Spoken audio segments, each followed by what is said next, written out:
एक बार की बात है। एक राज्य में एक बड़ा न्यायप्रिय राजा होता था। उस राज्य की प्रजा बड़े खुशहाल और भक्तिमय ढंग से जीवन यापन कर रही होती है, क्योंकि राजा तो न्यायप्रिय था। साथ में उसकी रानी, वो भी एक विचारवान व भक्तमती थी, जिससे राज्य में सकारात्मक और भक्तिमय माहौल बना हुआ था। रानी से राजा को 3 पुत्र हुए, तो रानी ने उन्हें अपने ज्ञानोपदेश से भक्ति मार्ग पर लगा दिया था। जब रानी को चौथा पुत्र हुआ, तो राजा ने कहा, प्रिय, तुमने 3 पुत्रों को तो भक्ति मार्ग पर लगा दिया। उनका तो आगे चलकर राजपाट से कोई मोह नहीं रहेगा, परंतु राज्य को संभालने के लिए कम से कम एक पुत्र को तो इस योग्य बनाना ही होगा। रानी ने राजा की बात मान ली और कहा, जी महाराज, हम दोनों मिलकर इसे राजपाट को चलाने की शिक्षा के साथ साथ भक्ति मार्ग पर चलने की शिक्षा भी देंगे, ताकि कहीं ये भविष्य में राजा बनकर भोग विलास में लिप्त न हो जाए और राज्य में दुख एवं बंधन का कारण न बन जाए। इसीलिए इसको समय समय पर सत्संग मिलना भी जरूरी होगा। और ऐसा ही हुआ। रानी उसे स्वयं भी प्रभु भक्ति की शिक्षा दिया करती थी, और वह कहती थी कि तूने राजकार्य करते हुए भी अपने मन को सदा परमात्मा में लगाए रखना है, सदा परमात्मा का चिंतन करना है और संत महापुरुषों का आदर और उनका ही संग करना है। भाई बहन, माता पिता, पत्नी पुत्र, इन सब से कोई मोह नहीं रखना। ये सब मोह माया है। इन सब के जाने का कभी शोक मत करना। जैसे जन्म होना सत्य है, वैसे ही मृत्यु भी एक अटल सत्य है। सबका मन से मोह त्याग करना है। परमात्मा में अपने मन को एकाग्र कर मोक्ष प्राप्ति की कामना करते जीवन जीना है। अपनी माता से मिले भक्ति ज्ञान से उसने अपने राज्य का संचालन बहुत अच्छे ढंग से करना शुरू कर दिया। आसपास के राज्यों में वो निर्मोही राजा के नाम से प्रसिद्ध हो गया, जिसका अर्थ है मोह ममता से रहित। उसकी प्रजा भी उसके दिए संदेश से मोह माया से रहित खुशहाल जीवन जीने लगी। यथा राजा तथा प्रजा। एक बार की बात है कि निर्मोही राजा का पुत्र वन में घूमते हुए एक आरष्य की कुटिया की ओर जा पहुंचा। राजकुमार ने आरष्य को आदरपूर्वक प्रणाम किया। आरष्य ने जब उसका परिचय पूछा, तो राजकुमार ने उत्तर दिया, आरष्य देव, मैं निर्मोही राजा को पुत्र हूं। निर्मोही नाम सुनकर आरष्य हंस दिए। उन्हें हंसते देखकर राजकुमार ने उनके हंसने का कारण पूछा। आरशी ने कहा, बड़ा विचित्र नाम है, इसलिए मेरी हंसी आ गई। राजकुमार ने कहा, मैं सत्य कह रहा हूं, मैं अमुक राजा का पुत्र हूं, जो निर्मोही राजा के नाम से प्रसिद्ध हैं। आरशी बोले, राजा और मोह ममता से रहित, भला यह कैसे संभव हो सकता है? राजकुमार ने कहा, मैं जो कह रहा हूं वह सच है। केवल राजा ही नहीं, ईश्वर की कृपा और सत्संगति के प्रताप से उनका परिवार और सारी प्रजा सभी आसक्ति और मोहमाया से रहित हैं। आरष्य को राजकुमार की बात पर विश्वास न हुआ। उन्होंने सोचा, क्यों न राजा तथा उसके परिवार के सदस्यों की परीक्षा ली जाए।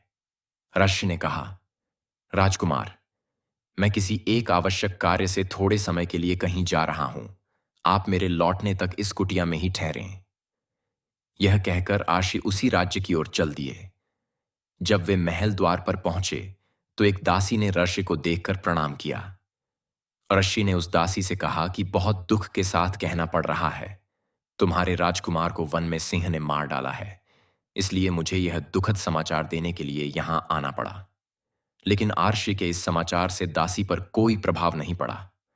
उसने उत्तर में कहा, अर्षि देव, ना मैं राजा की दासी हूं और ना ही मेरा कोई राजा है। यह तो प्रारब्धवश कुछ समय के लिए मेल हो गया है।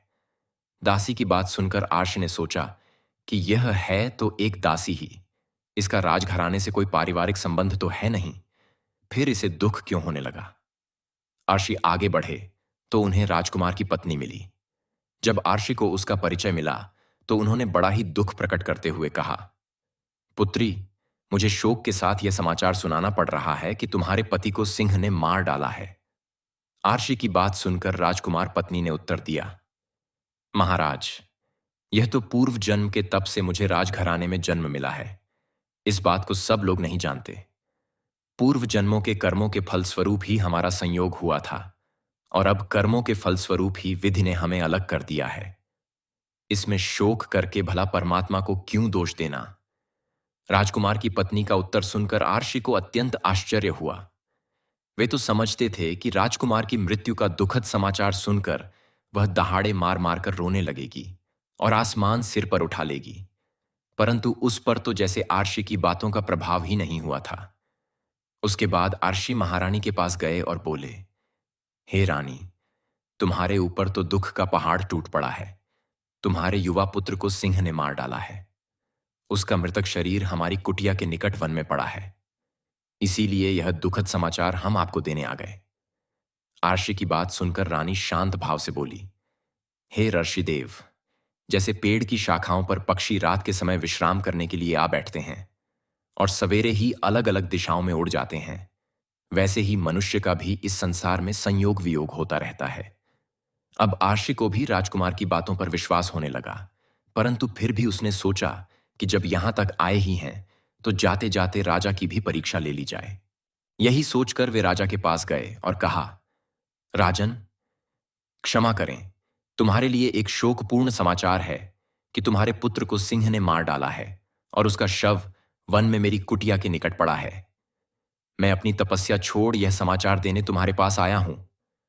राजकुमार की मृत्यु का समाचार सुनकर राजा जरा भी व्याकुल नहीं हुए और शांत मन से बोले, हे ऋषिवर, आपने इस बात के लिए अपना तप क्यों छोड़ दिया? इसमें दुख की कौन सी बात है? इस संसार में तो आना जाना लगा रहता है। यहां लोग यात्रियों के समान ही तो हैं।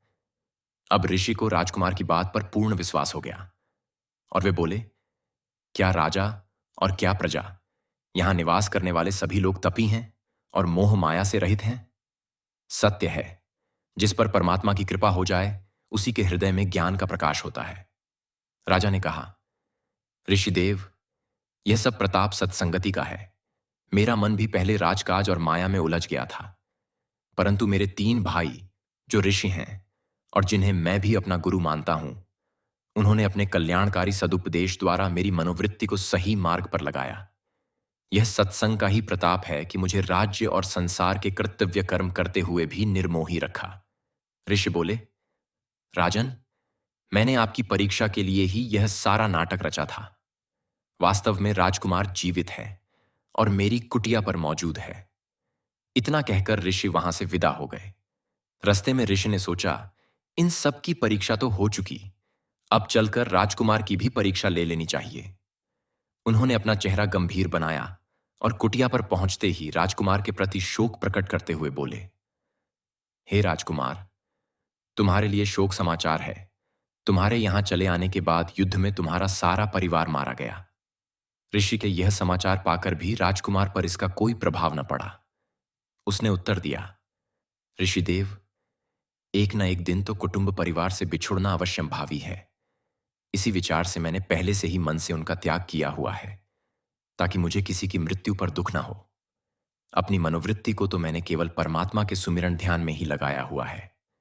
राजकुमार के ये शब्द सुनकर ऋषि पूरी तरह आश्वस्त हो गए कि राजा ही नहीं, पूरा परिवार ही मोह माया से दूर है और सबने अपनी आत्मा को परमात्मा के ध्यान में लगा रखा है।